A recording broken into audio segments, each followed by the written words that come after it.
Miaravatsika rehetra hatrany aparantany hatratranyity fotoana ity indraytsika, fotoana izay iarahantsika amin'ny Jesosy satria ny fanahy masina no miaraka amintsika eto, ny Tompo no miaraka amintsika eto, ny amin'ny fotoana rehetra izay ataontsika ny amin'ny fotoana rehetra ny fitsovavam-belan'ny vavaka.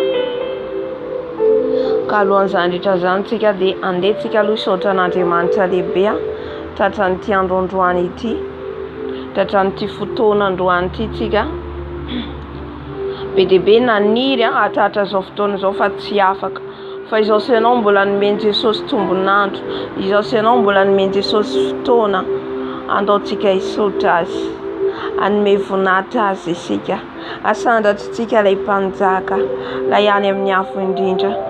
Andriamanitra Tompo Rainay tsara indrindra Andriamanitra mipetraka amin'ny seza fiandrianan'ny masina, tonga izay manantona anao indray amin'izao ora sy fotoana izao Jesosy manandratra ny anaranao, midera anao, manome voninahitra anao, mitsaoka anao, ny Andriamanitra izao rehetra izao ianao, andohalian'ny lohalika rehetra, ianao ilay andohalian'ny lohalika rehetra any an-danitra, ety an-tany ka hatrany ambanin'ny tany.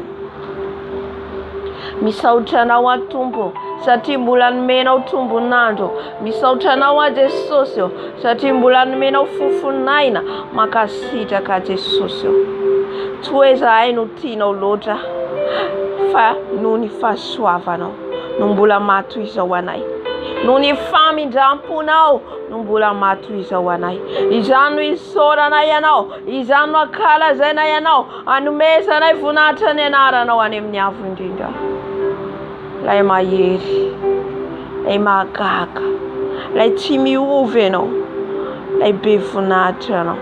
Iza moa no tahaka anao raha io? Iza moa no toa anao raha io? Tsisy toa anao, tsisy tahaka anao.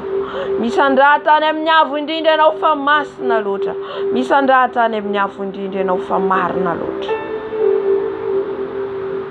Saotra Jesosy ny amin'ity fotoana ora izay nomenao anay. Saotra Jesosy ny amin'ny fotoana izay omenao anay. Mankasitraka anao raha io, mankasitraka anao Dado. Halleluja, halleluja. Voninahitra anao laza anao, dera ho anao, aja ho anao.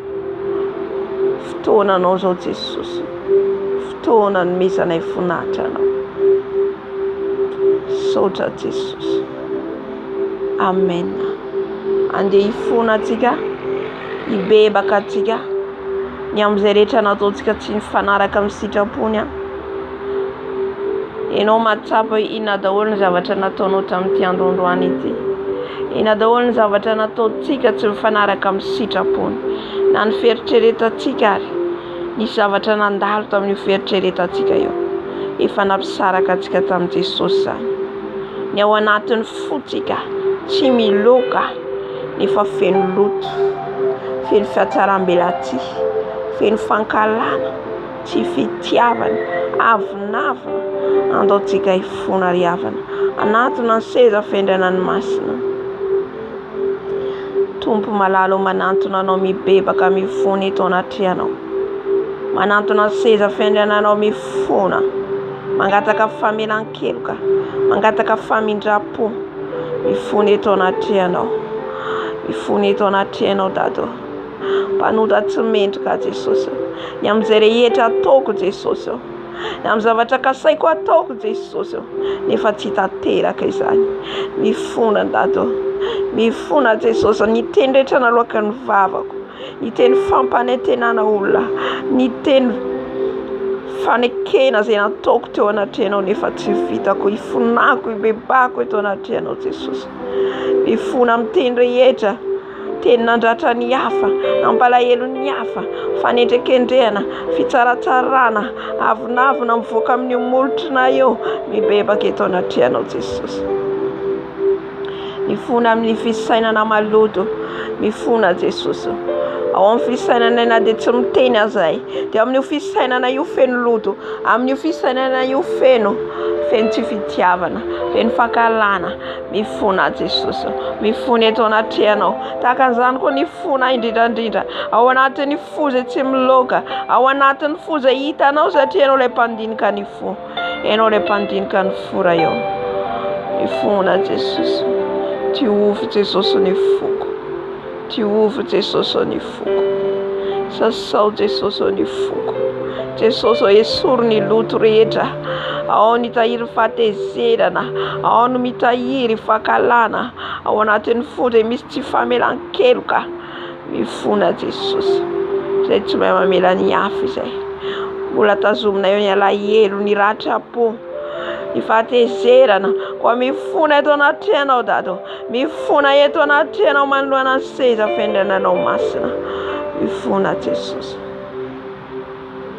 mifona ihany koa amin'izay rehetra nojereny masoko ity Jesosy izay nampisaraka taminao Jesosy ifonako eto anatrianao amin'io masona io dia efa miteny izahay amin'io masona io na dia tsy mitena izay mandoka teny amin'io molotrana io amin'io fijerina io Jesosy efa feno avinavina araka ny tenao moabolana dia milaza izany ianao fa tsy tianao ny maso miavinavina koa mifona Jesosy ao ihany koa Jesosy ny zavatra nijerena hita amin'ity androandroany ity teny an-dalana tany ampiasana mahita ny fitanjahany hafa maloto ny masonay Jesosy ka dia fonana eto anatrianao Jesosy mifona ny amin'ny fandrenesanay ny amin'ny sofinay Jesosy o tempolinao izahay Jesosy mila madio mandrakarivo izay mila masina mandrakarivo eo anoloanao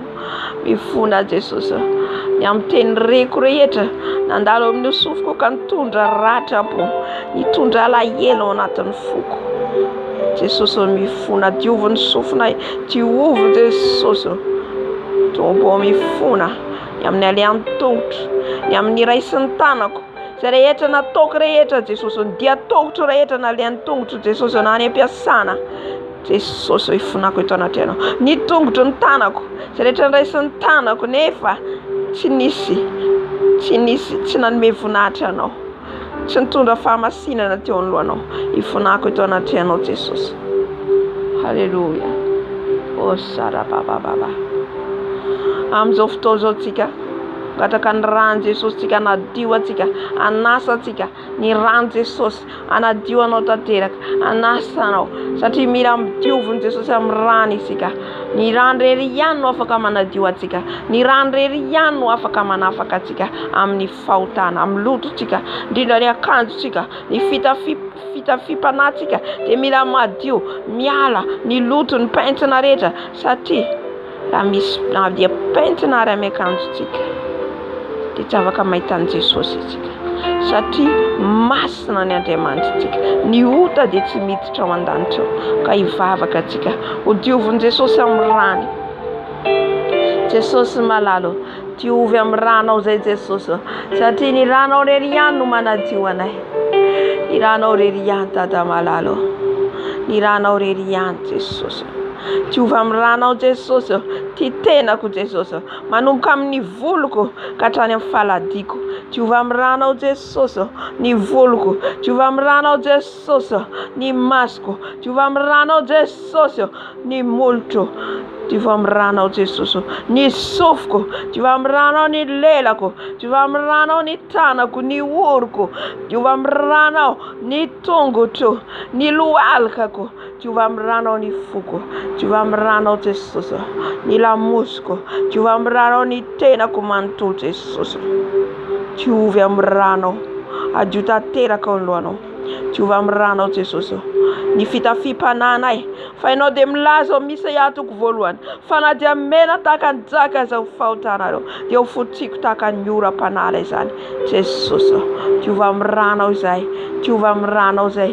sasao amin'ny ranao izay ny ranao Jesosy ny ranao Jesosy manadio anay manafaka anay manala ny lotonay ny ranao koa sotronay efa manala ny loto rehetra any anatinay tsotra Jesosy.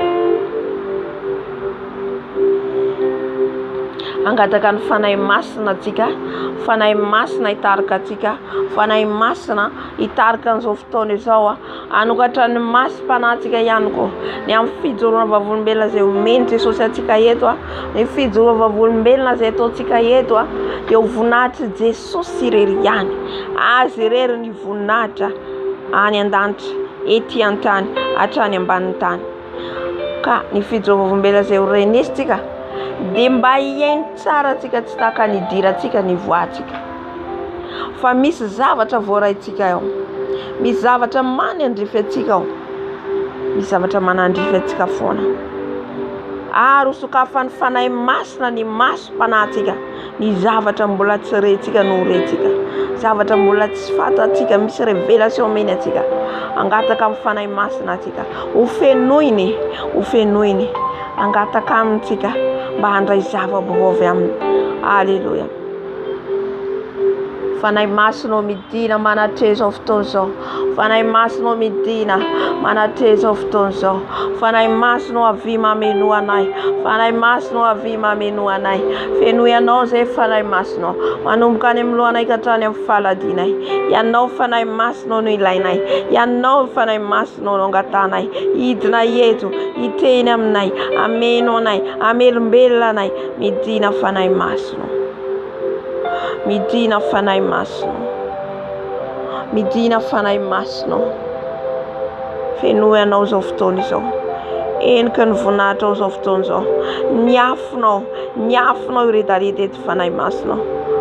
Ameno anay, iaro anay ary anokatra ny masom-pananay, alalana ny zava-miafina ny amin'ny lanitra sy ny elo. Fanahy masina mitenena aminay indray ianao, sokafo ny masom-pananay, ny sofinay andre izahay, fa tsy ho tahaka ny mandre ihany nefa tsy zavatra ho azonay, fa ny mba azonay ny tianao ambara. Fanahy masina mitenena amin'ny vahoakanao, mitenena fa vonona izay iainao anao, mangetaentanao zay Tato, mangetaentany fanatrehanao eto, mangetaentanao zay fanahy masina. Idina fanahy masina, idina fanahy masina. Alleluia. Amen. Alleluia. Hiditra amin'ny fijoroana vavolombelona atsika dia minao fa andray ianao izay manandrify ianao mba tsy hiaino fotsiny ihany nefa tsy ahazo.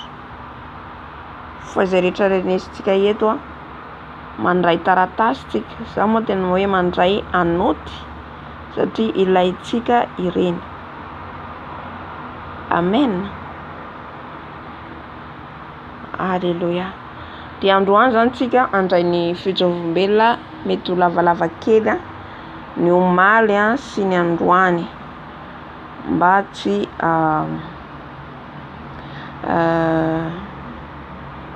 tsy ho banga zany. Zay rehetra zay témoignage zaraiko dia ilaiko amin'ny YouTube ihany. Amen. Amen.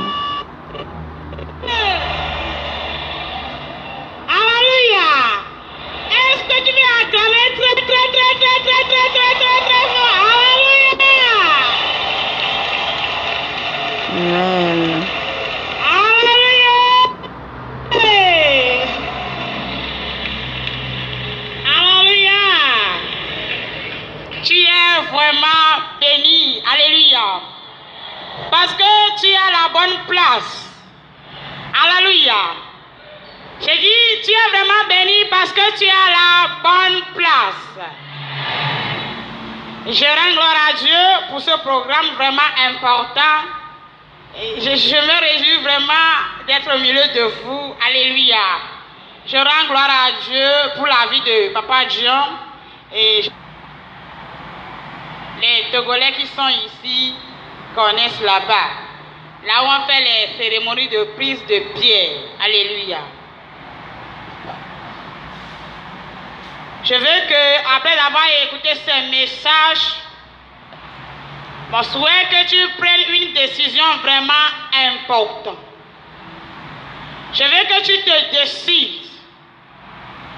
Je veux que tu t'assoies et tu réfléchis réellement. Je veux que tu fasses un petit bilan pour ta vie. Et tu te demandes réellement où est-ce que je suis. Est-ce que je vais au ciel ou je vais en enfer? Mes chers frères en Christ, le moment auquel le chrétien est venu, c'est un moment de réflexion. Vraiment, nous devons réfléchir. Nous devons s'asseoir et faire un petit bilan pour notre vie. En réalité, où est-ce que je suis? Alléluia. Que le Seigneur t'aide réellement afin que lorsque tu auras terminé ce programme, tu ne repars pas avec les mains vides. Alléluia. Alléluia. Tu ne repartiras pas avec les mains vides. Avant, je ne m'appelais pas Gracia. Je suis né un samedi, on m'appelle Améo. Et j'ai un nom de fétiche aussi.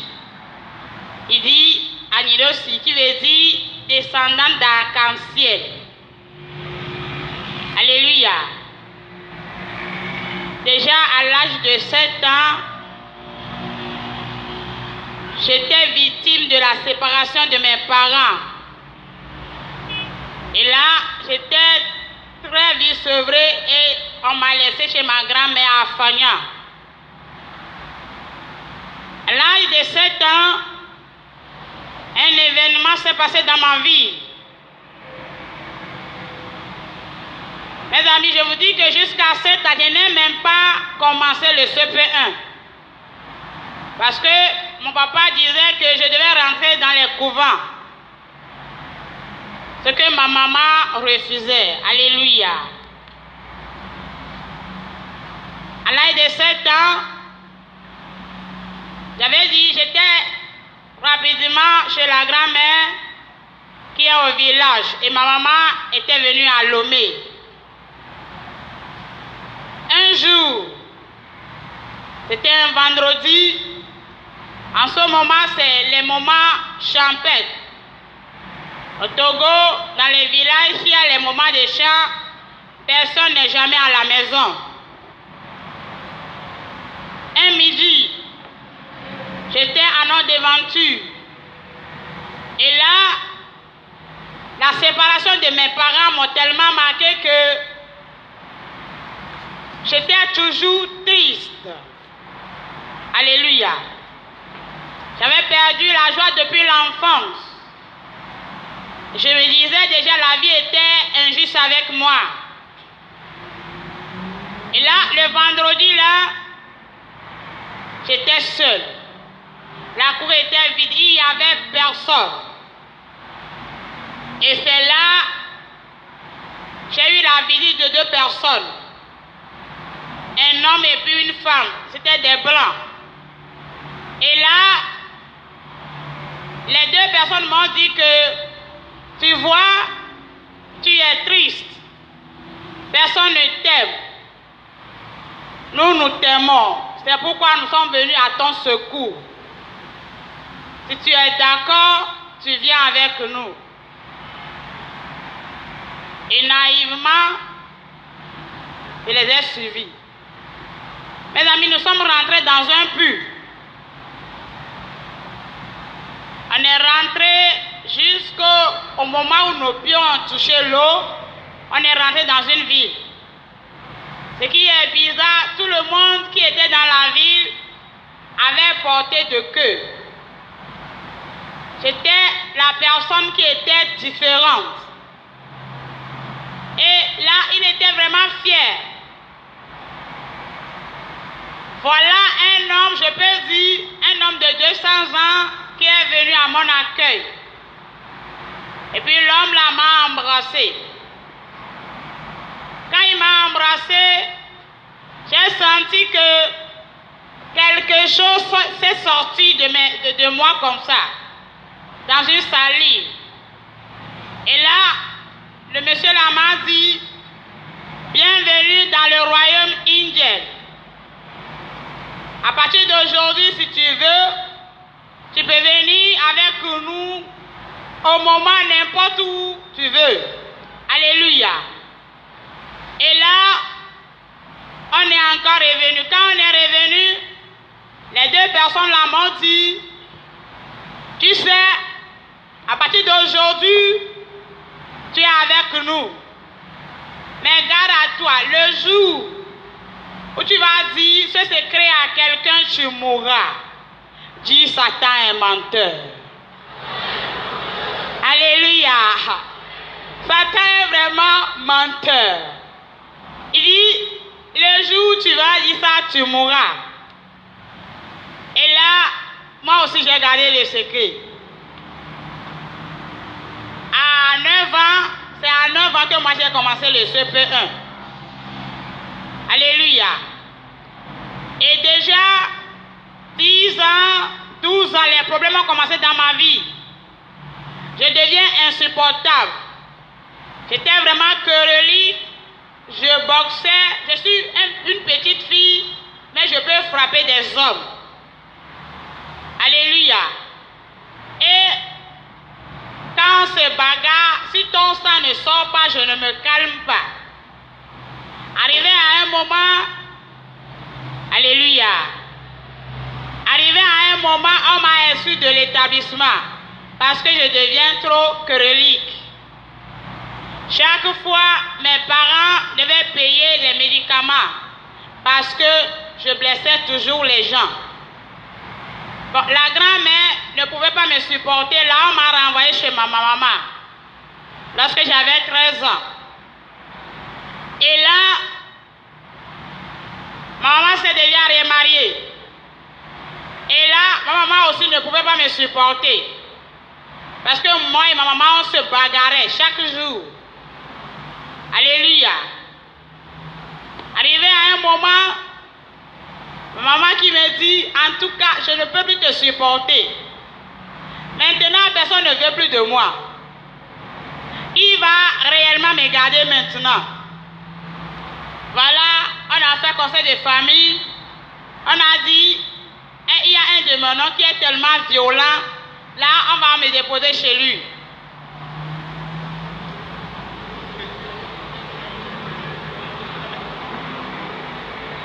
Alléluia. Alléluia.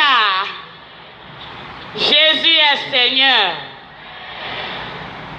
Et là, on m'a dit vraiment l'oncle est tellement violent, il peut me supporter. Là, on m'a amené chez l'oncle. J'avais déjà 14 ans, vers 15 ans. L'oncle qui est tellement violent, l'oncle là aussi ne peut pas me supporter. Alléluia. Mes amis, je suis devenue vraiment violente. Et là, déjà à l'âge de 15 ans, je me suis laissée à moi-même. C'est-à-dire, tous m'ont abandonné. Je me suis laissée à moi-même. Là, les frères d'école, tout ça là, déjà à 15 ans, je me suis lancée dans la prostitution. Parce que je me disais, je vais fréquenter. Je vais avoir mes diplômes. Quand personne ne veut plus s'occuper de moi, déjà, je me suis déjà lancée dans la prostitution. Et c'est comme ça, à l'âge de 15 ans, j'ai commencé déjà la vie de fornication. Alléluia. Mes amis, j'ai vécu cette vie longtemps. C'est comme ça, toutes les nuits, des fois, je rêve que je me suis retrouvée sous l'eau avec certains. Alléluia. J'entends même quelqu'un me parler, me dit de faire telle chose. La personne me dit, frappe la personne. Et là, je ne sais pas ce qui m'arrive, je suis incité à frapper la personne. Et je frappais la personne. J'ai fait le lycée de Bénédicte, ceux qui connaissent bien Lomé. Arrivé en 3e, là, j'ai redoublé la troisième. Voilà, on m'a exclu parce que je devenais très insupportable. Alléluia. Comment je vais faire maintenant? J'ai supplié les professeurs. Ils m'ont dit, ok, on te donne une chance. À condition que tu réussis. Quand tu ne réussis pas, on te fout dehors. Alléluia. Là, j'ai appris et par la grâce de Dieu, j'ai eu mon... Maintenant, moi-même, je me suis inscrit dans une école technique. J'ai fait la gestion. Alléluia. Mes amis, c'est comme ça. Je me forniquais. Je bagarrais. Et là, ma maman qui m'a mis au monde ne veut même plus attendre parler de moi. Alléluia. Il dit, en tout cas, la vie est vague. Comme tu ne veux jamais obéir à personne, toi aussi tu te débrouilles. Quand tu te débrouilles, tu réussis dans la vie. Là, tu as gagné. Si tu ne réussis pas, là, ça ne me regarde pas. Alléluia. Personne ne voulait pas de moi. Et là, mes amis, ça a semé une rancune à moi. Aujourd'hui, les gens me disent, Gracia sourit, hein. À chaque fois, Gracia fait, Nien. Alléluia.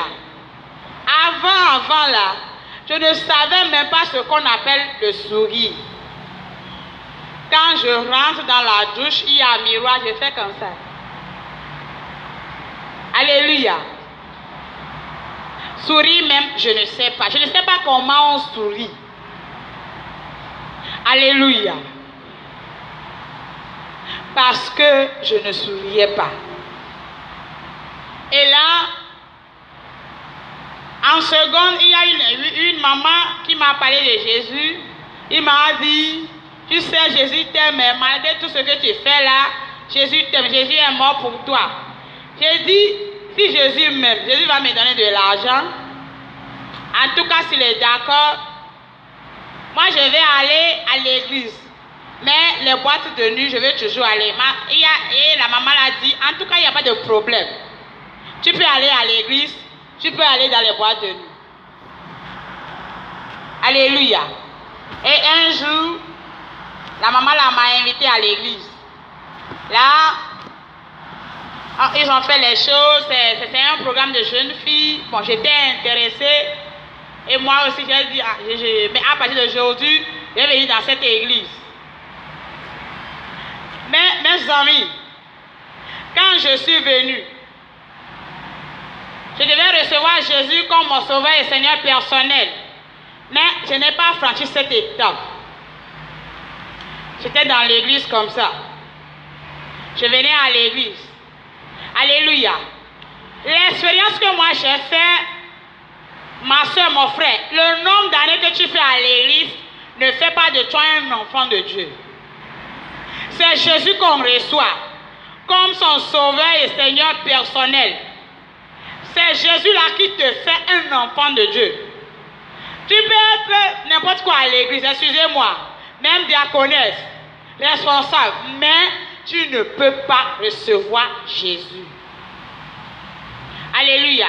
Tu vas être à l'église, tu vas travailler, mais Jésus ne sera pas dans ta vie. C'est comme ça, je vais à l'église comme les autres, mais les nuits, les boîtes de nuit, parce que je dois chercher l'argent. Et même dans notre quartier, on m'a dénommé une prostituée internationale. Alléluia. Parce qu'on ne cache pas. Les gens savent que c'est ce que nous faisons. Alléluia. Et là, je vivais la vie comme ça. Jusqu'à arriver en terminale. En terminale, j'ai redoublé la terminale parce que durant l'année, là, je n'ai pas fréquenté parce que je dois aller chercher les fric. Alléluia. Si je suis dans la salle, en classe, je reçois l'appel, il dit, tu es revenu, je te rejoins tout de suite, foyer des marins. Là, quand tu verras des prostituées de classe. Qu'est-ce qu'on faisait? j'achète cartable comme quelqu'un qui travaille dans une grande institution. Et là, quand je prends un coca, j'essaie d'écrire quelque chose. Et tu verras là un homme de classe qui s'approche, qui t'approche. Là, il te dit, hey, comment ça va? Tu lui réponds comme si tu travailles normalement. Alléluia. Alors que l'intention, tu es venu pour chercher les hommes. Et là, je menais la vie comme ça. Toujours. Mes amis, je suis venu, mais la vraie repentance, se repentir réellement, je n'ai pas fait. Je suis même dans un groupe musical. Hein. C'est pourquoi cette semaine, nous allons beaucoup écouter ce que les groupes musicaux font dans les églises.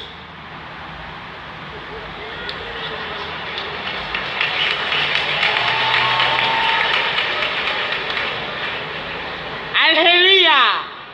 Excusez-moi. Hein. Et là, boîte de nuit, samedi 4 heures, dimanche, tu t'habilles bien et tu te présentes. Gloire à qui? Gloire à la fornication. Gloire aux boîtes de nuit. Alléluia.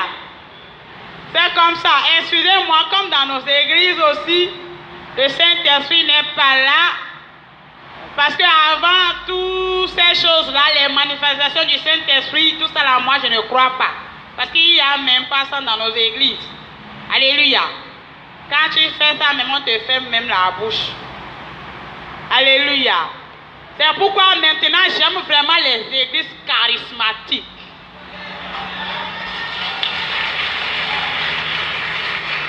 Mes amis, s'il y a réellement le Saint-Esprit, tu ne peux pas mener la vie de fornication. Et c'est comme ça. Bon, arrivé à un moment, ma conscience a commencé par me déranger. Et là, par la grâce de Dieu, quand j'ai fini les études, j'ai trouvé un travail comme caissière. J'ai fait beaucoup de stages. Et après, j'ai trouvé travail comme caissière dans une microfinance. Mes amis, c'est là où la fornication même a encore augmenté. Parce que tu as la caisse. Quand les gens viennent, vous savez ce qui se passe? Avant, pour les produits de beauté, alléluia. C'est pourquoi quand vous allez, ceux qui connaissent bien le Togo, Espace Beauté, vous demandez Gracia et l'histoire d'Améo, alléluia. Espace Beauté, là, on fait visage, les paumes des mains et puis des pieds pour toi, 25 000, 30 000. Beaucoup de chevelure, vert. Moi, quand il y a couleur, là, c'est ça que j'aime. Alléluia. Et on faisait comme ça, des grosses marques. On croit que on est en train de s'embellir, alors que tu es la plus vilaine de tout le monde. Alléluia. Mes amis, c'était comme ça. Moi, j'achetais même les crayons chez les Célestes. Alléluia. Il y a certains crayons chez les Célestes, quand tu achètes, tu mets ici, les hommes de haute classe vont te faire la cour. Et là, j'achetais les crayons comme ça, les crayons de maquillage. Et tu mets. Quand tu mets même, tu dépasses la personne même commence par vibrer. Alléluia.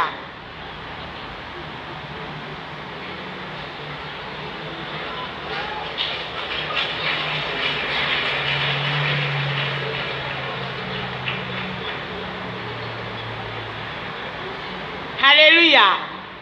La personne commence même par se vibrer. Hein. Je suis à la caisse un jour, j'ai mis le crayon là, le monsieur est venu.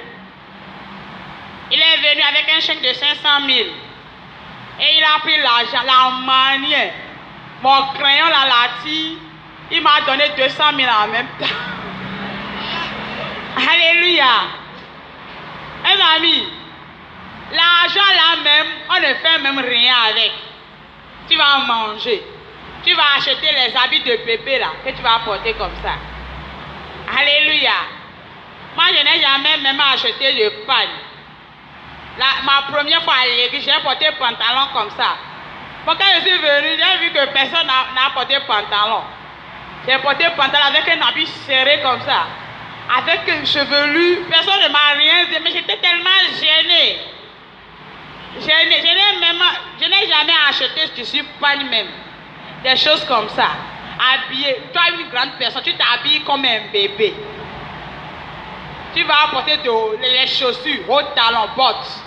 Les choses de boîte de nuit là. C'est ce que tu portes. Mais on va à l'église. Alléluia. On va à l'église. Bien sûr. Et là, j'ai mené la vie là du 2004 jusqu'au 2012. Comptez voir. Alléluia. Voire même 8 ans. Comme ça dans l'église. Quand Jésus va venir. C'est pourquoi nous serons étonnés de voir des gens en enfer. Les gens te voient que toi tu es à l'église. Est-ce que réellement toi-même tu vas au ciel? Moi je te vois que tu vas au ciel. Est-ce que dans ton cœur là, la vie là que tu mènes, la vie là te dit que réellement mon enfant, tu vas au ciel? On est comme ça dans l'église. On vivait la vie de fornication comme ça. Mes amis, j'avais une libido tellement développée que je ne peux même pas rester 3 jours sans faire le sexe. Je suis à la caisse, j'ai tellement envie de faire le sexe. Là, je dis à ma seconde, midi chaud, c'est à midi chaud, je fais souvent. Alléluia. J'appelle ma seconde, je dis, ah, il faut surveiller ici pour moi, et moi je vais aller faire revenir. Et je pars comme ça. Et quand je vais jusqu'à je fais, je reviens, je dis, maintenant tu es satisfait? Je dis oui, maintenant je suis bien, je peux bien travailler. Alléluia. Mes amis, c'était comme ça. Mais on est à l'église. Bon, arrivé à un moment, ma conscience a commencé par me déranger. Je me dis, la vie là que je mène là, ça m'amène où? Arrivé à un moment, j'étais tellement gênée en moi. Là, personne ne pouvait rien dire. J'ai déjà un travail. J'habitais une cour. Alléluia. J'ai habité la maison de mon grand-père. J'avais une vie tellement libre des ondes. Personne ne pouvait rien dire. J'avais vraiment un orgueil développé en moi. Quand je me lève, à peine même je te dis bonjour. Déjà tu sens. Tu ne peux même pas te mettre devant moi. Alléluia. Même quand tu me salues, je ne te dis rien parce que tu n'es pas mon catégorie. Je ne peux même pas te saluer. Et le jour où je vais saluer quelqu'un dans la maison, il y a les autres qui applaudissent la personne. Il dit, hey, toi tu as aujourd'hui, la meilleure t'a salué. Vraiment, toi tu es béni. Alléluia. Je ne regardais personne. Personne ne pouvait rien dire même. Ma maman ne peut même pas. Alléluia. Mes amis, j'ai développé la vie là. Et ma conscience a commencé par me déranger. Au lieu de chercher réellement Jésus, au lieu de se donner à Jésus réellement, au lieu de recevoir Jésus comme son sauveur et Seigneur personnel, qu'est-ce que j'ai fait? Là, si j'allume télévision, on dit, ce pasteur, prophète, il est puissamment il est revenu de la montagne. Et ma soeur, cesse de courir derrière le miracle. Cesse de courir derrière le miracle. Alléluia. Et là, j'entends le prophète à la radio ou bien à la télé, je cours. Arrivé à un moment, les problèmes ont commencé dans ma vie. Là, c'est Dieu qui a commencé par me déranger comme ça. Je ne pouvais pas rester tranquille. Même quand je sors le soir, bord de nuit là, je ne trouve plus beaucoup d'argent. Alléluia. Je ne trouve plus beaucoup de clients.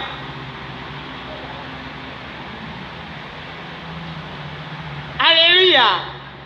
Mes amis, j'ai souffert. J'ai souffert un jour. Je n'oublie jamais, à chaque fois que je rentre témoigner, un monsieur, un Ibola, c'est un Nigérien, il est revenu. On s'est raconté quelque part. Et le jour-là, j'ai pris beaucoup d'argent de ce monsieur. J'ai dit, le monsieur là, il sent. Moi, je ne peux pas me laisser aller. Et je n'avais pas accepté de faire l'acte. Vous savez ce que le monsieur a fait avec moi?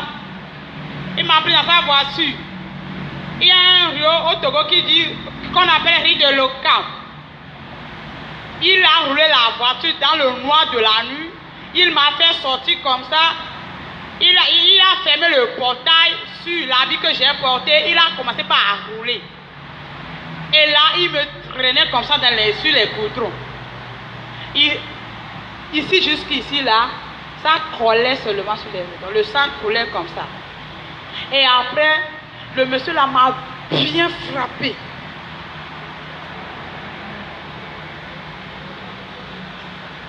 Alléluia. Il m'a bien chicoté. Et il m'a dit, sale pute, ça t'apprendra. Il m'a laissé dans le noir.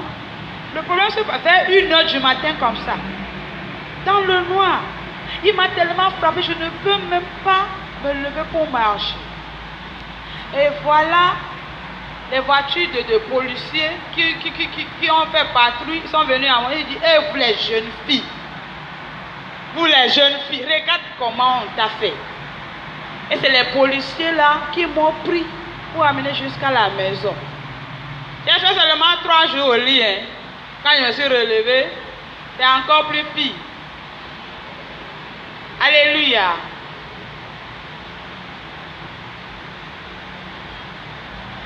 Mes amis, j'ai souffert. Et comme je l'avais dit, arrivé à un moment, les problèmes ont commencé par surgir. Là, je ne comprends plus ce qui se passe dans ma vie. Je ne peux plus rien comprendre. Là, c'est comme si j'avais un traumatisme là. Je ne pouvais pas me reposer. Là, je n'arrivais plus à dormir les nuits. Au boulot, les problèmes ont commencé.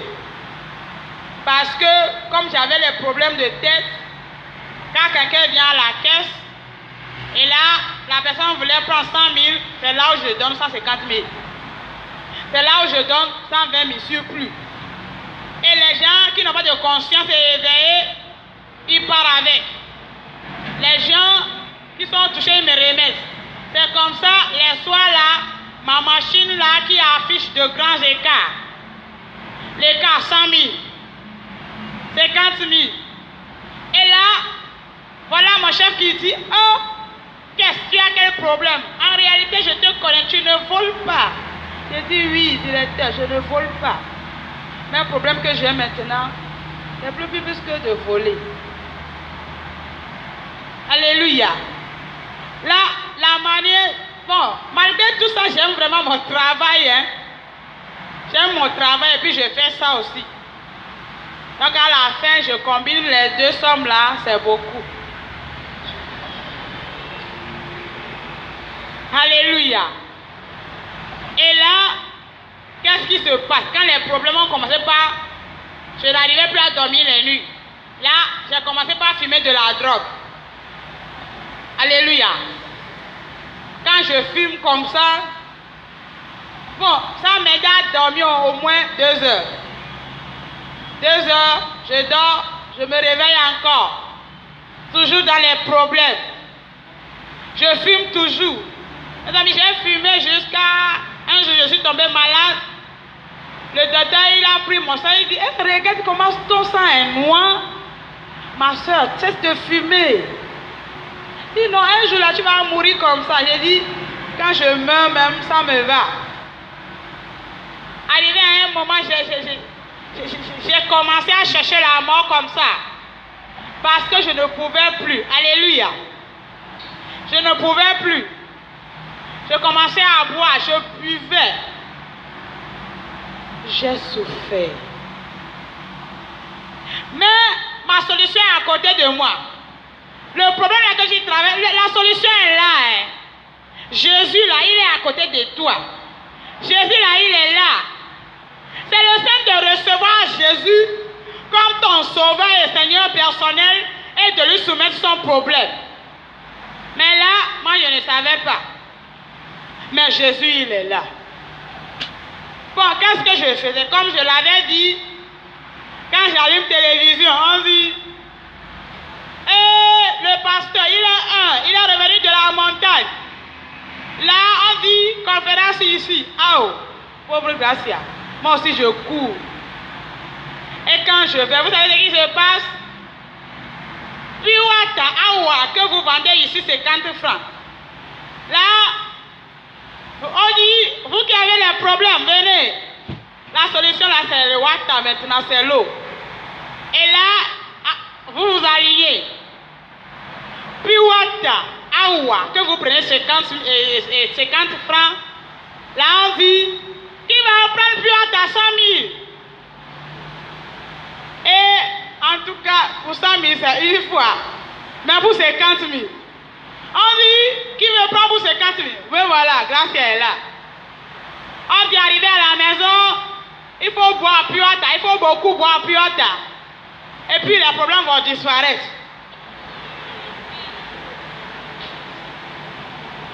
Alléluia. Les faux prophètes. Dans cette semaine, nous allons écouter le son qui est réservé aux faux prophètes en enfer. C'est pourquoi je te dis, cesse de courir derrière le miracle. Jésus est ici. Assois-toi ici. Alléluia.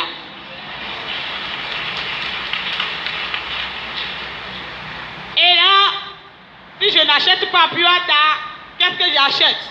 On dit, le pasteur, il est descendu de la montagne franchement. Manteau du pasteur, on découpe les manteaux, petits morceaux. Alléluia. Oui, petits morceaux. Ah, oh, pauvre Gracia. Si c'est ce temps-là, il y avait Ebola là.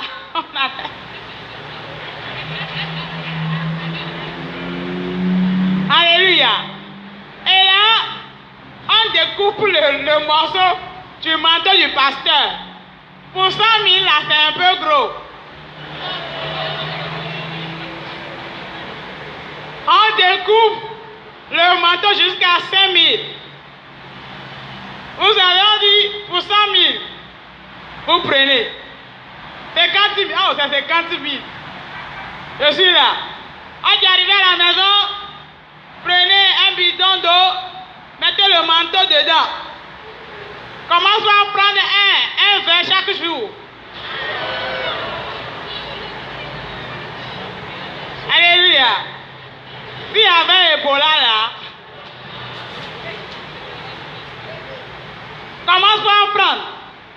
Mes amis, j'achète vers 50 000. Je mets dans le bidon là. Oh, je verse beaucoup d'eau. Chaque matin, un verre, je prends. Le soir, je prends encore. Mais mon problème est toujours là. Alléluia. Et il y a certains qui disent, avant de voir le pasteur courir derrière les faux prophètes. Et là, tu attends, le pasteur dit, je reçois tel moment. Vous savez, il dit ça à la radio ou à la télé. Et quand tu vas, on dit, secrétariat 1, 10 000. Secrétariat 2, 3 000. Secrétariat 3, 5 000. Avant de voir le pasteur. Alléluia. Et là, tu perds. Tu perds les 3 secrétariats. Vous savez ce qui se passe? Ah, les faux prophètes. Le pasteur là n'aura même pas le temps d'écouter. Hein. Il n'aura même pas le temps d'écouter ton problème. Il fait seulement une simple prière. Il dit rendez-vous. Tu reviens encore. Tu perds les 3 secrétariats. Et là, peut-être, il prend la peine de t'écouter un peu. Tu ne vas même pas raconter, tu commences par raconter, ça lui fatigue en même temps. Il dit, il y a beaucoup qui m'attendent. Là, on te donne à certains prayer man.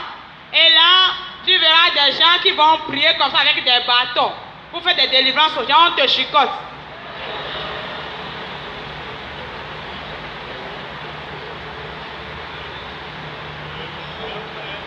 Alléluia. Mes amis, j'ai dit mon mon problème au pasteur. On est dans le rang pour la séance de délivrance. Là, Marion chicote les gens, là, j'ai dit, je ne veux plus. On te frappe, hein, avec un caoutchouc. Il dit, démon sort, fornication sort, adultère sort, mensonge sort. On te... Jusqu'à ce que tu ne te rends compte, ton corps là, c'est le sang. Quand on te frappe bien, le sang sort, on dit oui. Maintenant, il a reçu beaucoup de délivrances. Hein. Toi là, ton démon vraiment, il est vraiment têtu. C'est pourquoi le sang est sorti. Les faux prophètes. Les faux prophètes. Mes amis, il y a d'autres places quand tu vas. Oh, Seigneur, merci. Il y a une eau. On met l'eau dans une grande bassine. Et là, on met l'eau sur le prêcheur comme ça. On met quelque chose dessus, je ne sais, mais parce que c'est le sang d'un homme. Et là, l'eau est rouge. Là, on dit, quels sont ceux qui veulent se laver avec cette eau 50 000? Vous allez, vous déposez 50 000. Vous lavez, vous lavez, vous lavez. On dit quand tu te laves, tu dis, mon problème là, le problème n'a qu'à partir. Problème là, pas. Problème là, pas. Moi aussi, je me suis lavé. Alléluia. Quand tu te laves, tu rentres à la maison, le problème t'attend encore. Le problème est toujours là, alors que la solution est à côté de moi. Mes amis, j'ai fait jusqu'à fatiguer. Je ne sais plus quoi faire, les faux prophètes. C'est tout ce que je faisais. Les faux prophètes. Je n'allume même pas la télévision. Je cours. Jusqu'à ce que les gens là, ils m'ont escroqué. Alléluia. Parce que quand le problème s'empirait dans ma vie, on m'a donné congé. On m'a dit, on te donne 1 mois, tu vas, tu te traites. Dans les congés là, tout ce que j'avais, là, je n'ai plus le temps pour la fornication. Là, l'argent n'est plus beaucoup. Le petit sou que j'ai, c'est les faux prophètes. Chaque fois, je ne fais que semer. Ce qui m'énerve même. Alléluia. Et il y a certaines places quand tu vas, tu verras certaines alignées, soi-disant les prophètes. Les prophétesses et puis des jeunes filles là, comme c'est des sirènes là, ils vont faire chevelu jusqu'en bas ici. Ils vont faire la chose comme ça. Et puis ils vont commencer par dire quelque chose. Moi j'ai un problème de délivrance. Il dit, et toi là, tu dois voyager aux États-Unis, mais tu as des problèmes. Je regarde comme ça. Mais là, tu n'as même pas le droit aussi de dire non. Hein. Alléluia. Il commence à me dire, j'ai regardé comme ça, j'ai pu pousser juron. Alléluia. Et là, je dis, ah, Jésus, où es-tu? Je vais mourir. Et là, tous les jours, des cigarettes. Tous les jours. J'ai fumé jusqu'à arriver à un moment, je vais devenir folle. Alléluia. Et qu'est-ce qui se passe? J'ai commencé par faire les crises. Je suis là, je tombe. On m'amène à l'hôpital, on dit, on n'a pas trouvé même la maladie. Tu as quel problème? Je tombe comme ça. Je fais crise. Alléluia. J'ai souffert. J'ai souffert jusqu'au moment où, vous savez, les mères, les mamans sont toujours des mamans chéries. Hein. Jusqu'au moment où ma maman a appris tout ce qui m'arrivait. Et c'est là, un jour, elle est venue à Lomé. Vous savez, avant tout ça, là, je faisais, j'ai dit, comme ma maman m'a retraité, elle ne m'a pas aimé. Ma maman souffrait comme ça, mais je ne lui donnais même pas un centime. Quand elle vient, elle dit, Gracia. Je dis, et puis Gracia, c'est quoi? Je laissais ma maman retourner comme ça. C'est cette maman qui est venue dire, en tout cas, maintenant, tu as vraiment les problèmes. Si tu es d'accord avec moi, tu viens. Il dit, je vais venir chez toi dans ce village. Regarde-moi bien. Si je peux habiter dans le village. Alléluia. Là, elle m'a regardé. Il dit, ma fille, tu as un problème maintenant. Je suis la seule maman qui te reste. Et elle m'a amadoué. Et un jour, le mardi dans 2012, c'était dans le mois d'août. Et c'est là où on m'a amené, ma maman m'a amené à Djaglé. Et le mardi là, était une séance de prière. L'église dans laquelle l'événement s'est produit, je ne faisais pas partie de l'église même. Je ne suis même pas membre. Alléluia. C'est ma maman qui allait dans l'église. Donc le mardi là, comme elle est dans le groupe d'intercession, elle m'a amené pour qu'on m'aide dans les séances de prière. Et le jour là, j'ai encore fait beaucoup de choses. Et on est venu. Quand on est venu dans le camp, tout le monde qui passait, tout le monde me regardait. La manière, je m'étais même habillée. Et là, il me dit de prier. Je priais. Et quelques temps après, voilà une soeur, la soeur elle s'appelle Déborah, une maman qui faisait certaines choses là. Bon, moi avant, les choses du Saint-Esprit, tout ça là, ce n'est pas mon problème. Je me disais, c'est des théâtres, des cinémas, les enfants s'amusent. Alléluia. Et là, la dame là est venue à mon niveau. Ce qui est bizarre, voilà la dame là qui commence à prier pour moi en pleurant. J'ai dit, la dame elle a quel problème? Est-ce que j'ai dit quelque chose à elle? Alléluia. Elle pleure. Elle pleure. Elle me dit, ma fille, ta solution, c'est Jésus. Alléluia.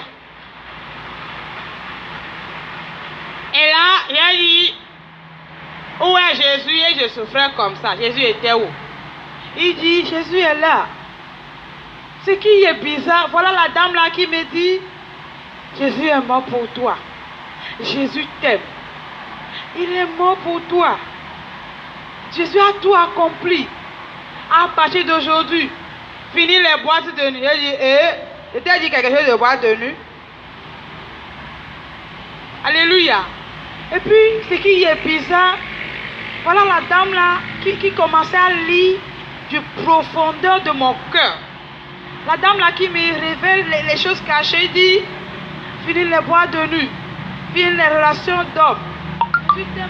Commence pas à dire des choses bizarres. Et je dis, c'est ma maman qui t'a raconté tout ça, non? Quand on va finir maintenant, elle saura de quoi je suis capable. Alléluia. Ce que j'ai dit là, je n'ai pas parlé comme ça, hein. J'ai dit ça dans mon cœur. J'ai dit, c'est maman qui t'a dit ça, tout ça, non? Quand on va finir maintenant, elle va voir pour elle. Ce qui est bizarre. Voilà la dame là qui me répondit, non, ce n'est pas ta maman, mais c'est Jésus.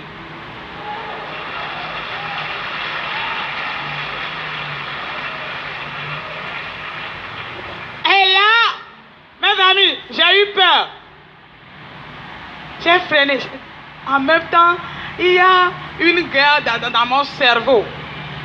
Il y a une voix qui me dit, confie tes problèmes. Il y a une voix qui me dit, ne confie pas parce que tu vas mourir. Et là, la voix qui dit, ne confie pas tellement forte. L'autre aussi. J'ai dit, qu'est-ce que je vais faire maintenant? En tout cas, j'ai déjà tous les problèmes de ce monde. Je vais confier et puis je vais mourir. Alléluia. Et là, la dame a prié avec moi. Et elle est partie. Et je vais raconter l'homme de Dieu, le pasteur. Avant que je ne commence à parler, le pasteur dit, ne parle pas. Ne dis rien. Ils ont commencé par prier. Il y a certains qui commençaient par dire certaines langues-là. Je ne comprenais rien. Mes amis, on a commencé à prier. 9 heures comme ça. Et 21 heures là. Et je me suis réveillée. De 9 heures à 21 heures. Quand je me suis réveillée, j'ai vu mes longues chevelures, couleur, rouge, jaune, bleu, noir, tout ça là, à terre. J'ai fait comme ça, hein, voilà mon cheveu naturel qui est là. Et là, ils ont essayé d'enlever mes faux ongles que j'ai mis. On a enlevé tout. Mais les fossiles et puis tout ça là restait. Parce que quand il enlevait là, il ne pouvait pas et puis tout ça là restait. Et là, qu'est-ce qui s'est passé? Après la prière, mes amis, j'ai senti une paix profonde.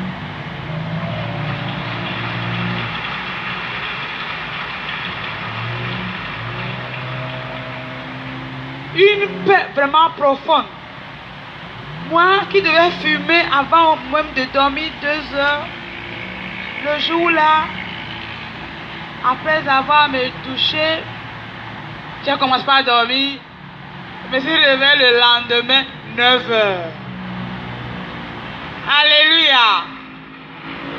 Et là, quand je devais partir, voilà le pasteur qui me dit non. Le Saint-Esprit me dit, il faut que tu restes un peu. Là, j'ai dit, j'ai une paix, mais il n'y a pas de lumière ici. Tout est noir. Comment je vais faire? Moi, je vais partir. Là, j'ai dit à papa, maman, comme j'ai déjà une paix là, ça va, je vais partir. Il dit non, il faut rester. Mes amis, de ce camp-là, où je pouvais faire 3 jours, je suis restée d'août jusqu'à décembre. 8 mois comme ça, j'ai fait dans ce camp. Et c'est là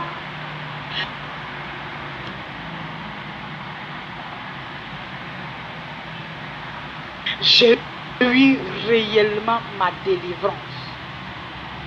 C'est là où moi-même, devant Dieu, devant les hommes, je me suis répandu. Quand je me suis rendu compte de tout ce que je faisais, mes amis, j'ai pleuré. En tout cas, devant l'homme de Dieu, je n'ai rien caché. J'ai confessé publiquement mes péchés. J'ai crié même. Et là, j'ai tout perdu. J'ai tout donné. J'ai dit, toutes les choses de bébé là, prenez, brûlez ça. Alléluia. Toutes les chaussures, les perruques de rose prix, 50 000, 35 000, tout ça, j'ai dit, brûlez tout ça. Je ne veux plus. Alléluia.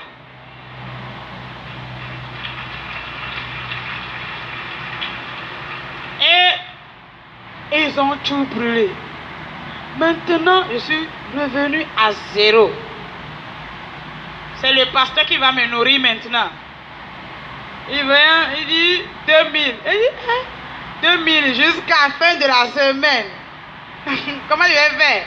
Il dit maintenant c'est comme ça que tu vas apprendre. Alléluia. Une femme doit apprendre à souffrir.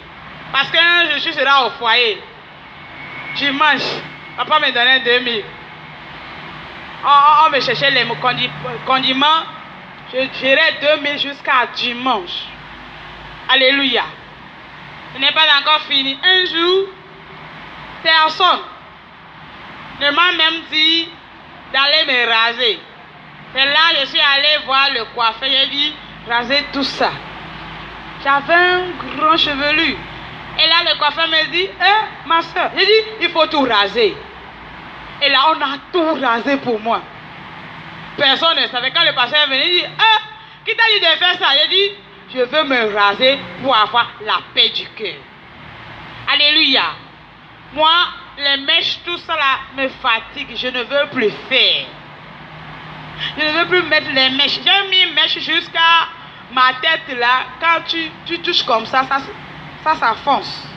Et là, le docteur m'a dit, c'est parce que tu fais une mèche une semaine, tu enlèves, tu fais encore une semaine, tu enlèves, tu as les maux de tête.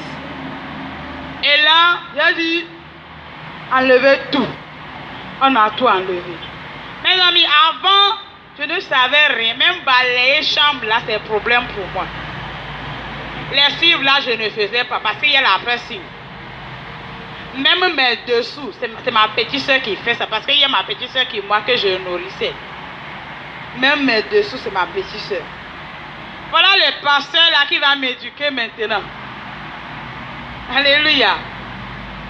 Le pasteur me dit, en tout cas, comme tu t'es laissé attendre, tu n'as reçu aucune éducation. Il vient, il me dit, suis-moi. Il m'amène à la maison.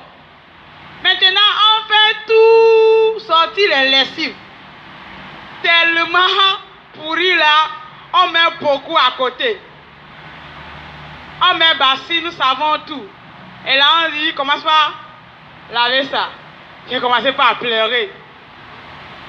Je pleurais.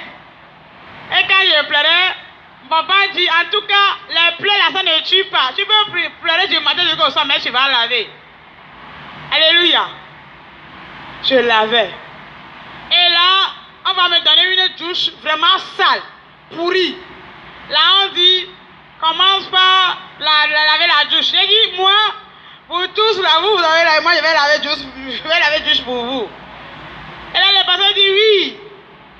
Je pleurais même. Le pasteur dit, moi-même, les pleurs là, ça ne me dit rien. Tu fais ça. Mes amis, maintenant, on va me dire, tu vas préparer pour beaucoup de personnes placali. Alléluia. Ce n'est même pas sur gaz, hein, sur bois. Maintenant, les fumées vont te brûler. On met une grande cuillère au feu, on dit, faire placali, même pour 20 personnes. Il dit, comment il va faire? Il dit, faire. C'est comme ça, j'ai été éduqué. Je n'ai jamais transporté quelque chose sur ma tête. Voilà ce pasteur, on va me donner une grosse bassine là. On dit, au marigot, va chercher de l'eau. Et je prends comme ça, et moi, alléluia. Les enfants du quartier me regardaient comme ça. Quand je fais un voyage, je pleure. Le lendemain, tu fais encore, hein. Moi, mon papa, tu fais tout ça là, ça ne lui dit rien. C'est comme ça, j'ai été éduqué. Et quand il a vu que c'est bon, un peu là, en décembre, il m'a libéré. Et là, il m'a dit, un jour, il était venu dans le cas, il m'a dit, le Seigneur m'a dit, je vais te donner un nom. Je vais te donner un nom que Dieu m'a révélé.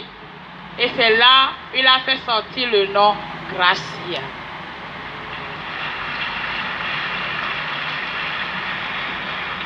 Alléluia. Et le jour là, il m'a dit quelque chose. Il m'a dit, tu sais, Saul dans la Bible est devenu Paul. Mais retiens ça. Paul n'est jamais redevenu Saul. Tu es devenu Gracia à partir d'aujourd'hui. Tu deviendras Gracia toujours. Alléluia. Et là, moi je voulais repartir à Lomé. Et là, c'est là où ma maman me dit non. Parce qu'à Lomé, tu es trop libre, il n'y a personne là-bas, tu restes chez moi. Je dis, je vais faire quel travail. Là, le pasteur a créé une microfinance dans son église. Maintenant, c'est le pasteur qui va m'employer comme gérante responsable de la microfinance. Alléluia. Et là, j'ai commencé le travail janvier, février. Mais je n'ai même pas fait 3 mois. Et en mars, l'événement là s'est produit dans ma vie. Alléluia. Janvier, février. Le 3e mois là, en mars, le 26 là, je n'ai même pas terminé le mois. Et Jésus m'a visité. Alléluia. C'est un peu bref l'histoire de ma vie. Tout ça là pour te dire que quelle qu'en soit ta situation, Jésus te connaît. Quel qu'en soit ce que tu traverses, Jésus est là. Parce que Jésus a dit, je connais les projets que j'ai formés pour vous. Projets de paix et de bonheur. Quels qu'en soient les problèmes, les situations, ma soeur, mon frère, le projet que Jésus a formé pour toi s'accomplira certainement au nom de Jésus. Alléluia. Le livre d'Habakkuk 2 dit, même si la prophétie tarde à temps là, ça s'accomplira certainement. Alléluia.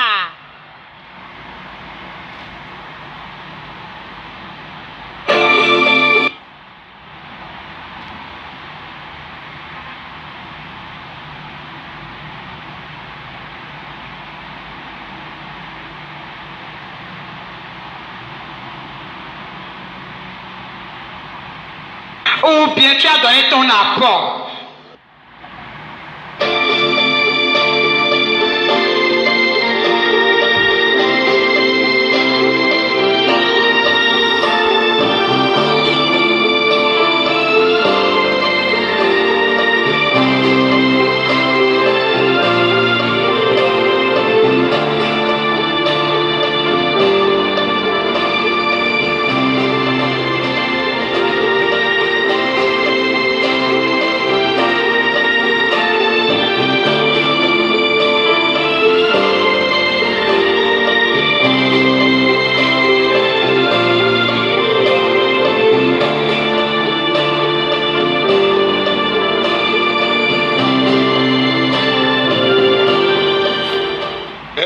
Nous raconter les expériences.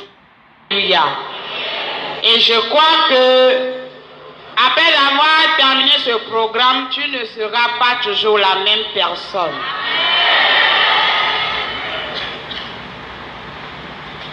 Avant de commencer les expériences de 14 jours, le Seigneur Jésus m'a déjà fait visiter le ciel et l'enfer pendant 4 heures. Tout ce que tu vas écouter maintenant, ce n'est pas encore dans les 14 jours. J'ai fait d'abord une expérience de 2 heures au ciel. Et après 2 heures encore en enfer.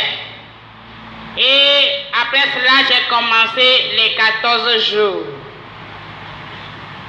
L'enfer et le paradis est réel. Le paradis et l'enfer existent. Le paradis et l'enfer est bien réel. J'affirme toujours ces 2 mots parce que avant, moi aussi, je ne croyais pas tellement. Ma foi n'était pas chaude pour ce qui concerne l'enfer et le paradis. Excusez-moi, hier, je vous avais raconté ma vie. Bon, comme on ne voulait pas se repentir, on voulait encourager notre vie de fornication. Là, je faisais compagnie des gens qui disent que l'enfer et le paradis n'est pas réel. Excusez-moi, les témoins de Jéhovah. C'est mes amis, parce que eux, ils me disent que l'enfer et le paradis n'est pas là, et puis tout se paie ici-bas. Puis moi aussi, j'étais fier. Après avoir fait cette expérience, j'ai dit que tout cela n'est pas vrai. L'enfer et le paradis est bien réel. C'est pourquoi je le dis de toute ma personnalité, de toute mon âme. Tu crois ou tu ne crois pas, c'est déjà là, c'est bien réel. Il était arrivé au mois de mars au Togo que l'église baptiste Ebenezer priait chaque soir. Comme vous aussi, vous avez commencé un moment de 40 jours de jeûne. C'était comme ça, c'est des prières du soir. Et la requête est que le Seigneur sauve des âmes au Togo. Que des âmes se répandent. C'était ça la requête. Ils ont commencé la prière à partir du 1er mars. Moi, je ne faisais pas partie du groupe d'intercession. Moi, je suis la responsable du microfinance qui est dans l'église. Et là, ils ont prié jusqu'au 25. Et le 25 là, c'était un lundi. Ces moments aussi étaient les moments de Pâques. Le lundi là, j'ai déjà fini mes travaux du soir. Je devais rentrer à la maison. Avant de rentrer, je dois charger une commission au pasteur dans le groupe. Et là, j'ai déjà fermé la porte et je me suis approché du groupe pour charger une commission au pasteur. Et c'est là que j'apprenais que demain, nous allons aller prier quelque part.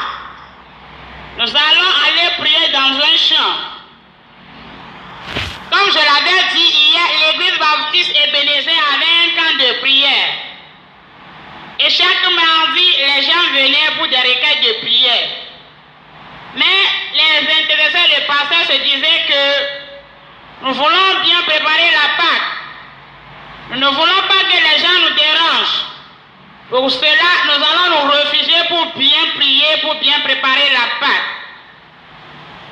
Bon, je ne sais pas ce qui m'est arrivé. Quand j'ai appris la nouvelle, ce que je devais dire au pasteur, j'ai oublié. Et là, je me suis intéressé aussi à la prière. Et là, j'ai dit au pasteur, s'il est d'accord, demain mardi qui est le 26, moi aussi je vais aller prier comme eux. Quand j'avais dit ça, le pasteur était étonné. Parce que Grâce est une fille, c'est vrai, j'ai passé par la demande, tout ça là, mais la prière, j'avais dit pour les dons du Saint-Esprit, les choses spirituelles, je n'étais pas tellement chaud. Et là, le pasteur avait dit, il n'y a pas de problème. Tu peux aller également avec nous. Déjà le mardi, le 26, déjà à 6 heures, on partit vers le champ. J'ai cheminé avec maman Bénédicte, madame pasteur. Et sur le chemin, j'ai dit à maman pasteur, tu sais maman, moi je vais retourner à la maison. Parce que toi-même tu connais que je viens de Lomé. Je ne suis pas habituée à des longues marches.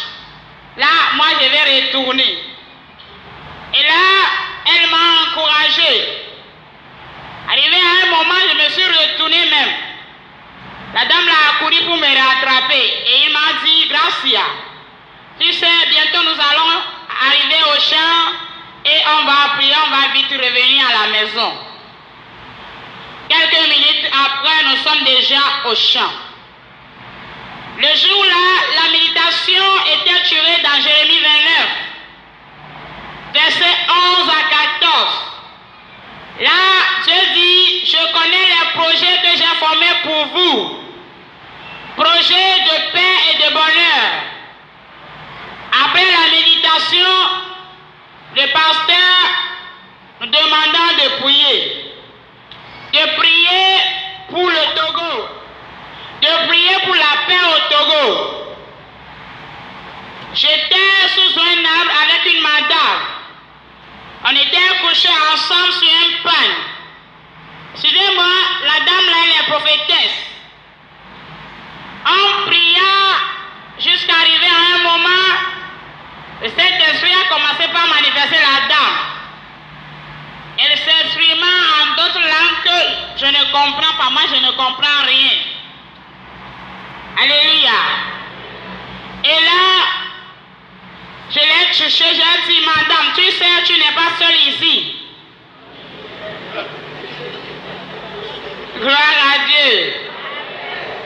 Tu n'es pas seule ici. Je suis à côté de toi. Tout ce que je te demande, c'est de faire doucement pour que tu ne tombes pas sur moi. Elle faisait toujours la chose. J'ai dit, madame, toi-même tu le connais. Si tu te rases, tu tombes maintenant sur moi, le Saint-Esprit là même va te quitter maintenant.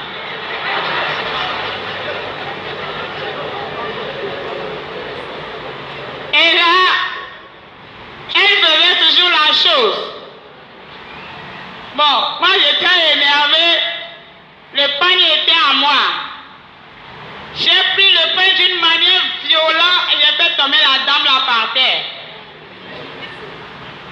Et quand j'ai partais, la dame là m'a dit quelque chose. Elle a ouvert les yeux, elle m'a dit regardez. Elle m'a dit Gracia, où est-ce que toi tu vas maintenant dans ce champ? Partout où tu vas, c'est que Jésus est là-bas. Elle dit, maman, je vais encore être là-bas. Ce n'est pas ton problème. Et là, je l'ai quitté. Je suis allé m'installer quelque part. Et là, le pasteur est venu à mon niveau. Moi, j'aime vraiment me coucher. Je me suis toujours couché sur le pan. Et le pasteur est venu à mon niveau. Il dit, Gracia, lève-toi pour prier. On n'est pas venu ici pour dormir. Maintenant, voilà le pasteur qui tient ma main, on commence à marcher. On fait va-et-vient, il dit, prie pour le Togo. Il a prié avec moi jusqu'à un moment, il est parti. Quand il est parti, je me disais à moi, qu'est-ce qui a fait que je suis maintenant venu dans ce champ? Personne ne m'a même pas forcé. Moi, je devais rester au boulot. Travailler, midi, je vais bien manger et dormir. Voilà le pasteur qui me dérange, lève-toi pour prier. En tout cas, nous sommes dans un champ. Ce que je vais faire maintenant, je vais aller me cacher. Quand je vais aller me cacher, moi je vais dormir. Lorsqu'on va lancer la deuxième requête, on dira aux gens de revenir. Et là, peut-être on va taper les mains. Quand je vais écouter, moi aussi je vais revenir comme j'ai prié. Et là, j'ai pris mon pain. J'ai regardé le pasteur, j'ai regardé que le pasteur ne me voyait pas. J'ai pris le pain et je faisais comme ça. Et je suis allé me cacher.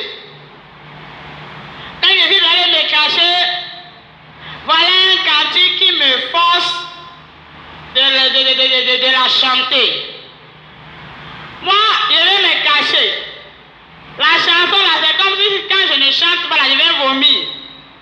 J'ai dit, moi je vais me cacher. Hein. Gloire à Dieu. Et là, ce cantique qui dit, je me tenais sur la montagne de Calvarie pour contempler les merveilles de l'Éternel. Non, je suis très calori, tokakwe manji, vraiment Dieu Yeshua. Et je suis très calori, tokakwe manji. Les Togolais chanter avec moi. Vraiment Dieu Yeshua.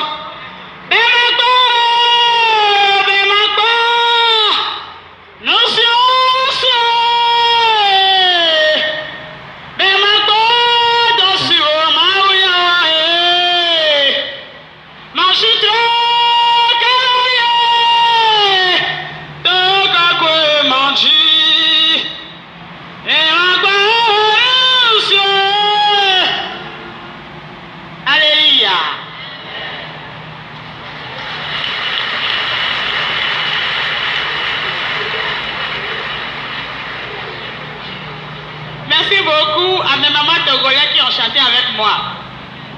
Et là, j'ai fredonné ce cantique à plusieurs reprises.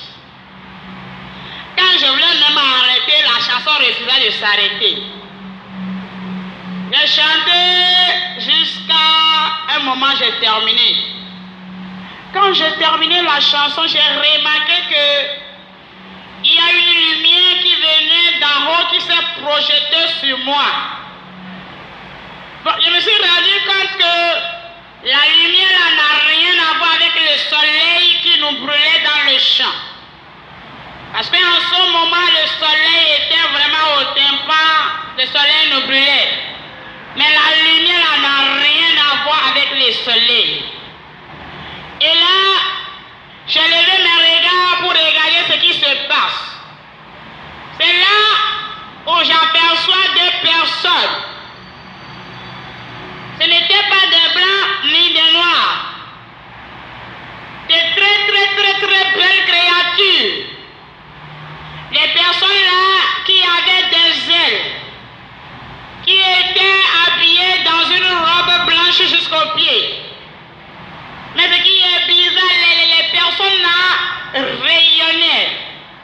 C'est des très belles créatures. C'est vrai, on dit un ange de Dieu, je n'ai jamais vu un ange. Même pas dans mon songe. Et là, je suis une personne, un être humain. J'ai commencé par crier. Je disais, je ne veux plus me cacher. Ne m'attrapez pas, je criais. Je courais. Je disais, venez me secourir. Quelque chose voulait m'attraper. Là, ce qui est bizarre, moi-même je courais, mais ma course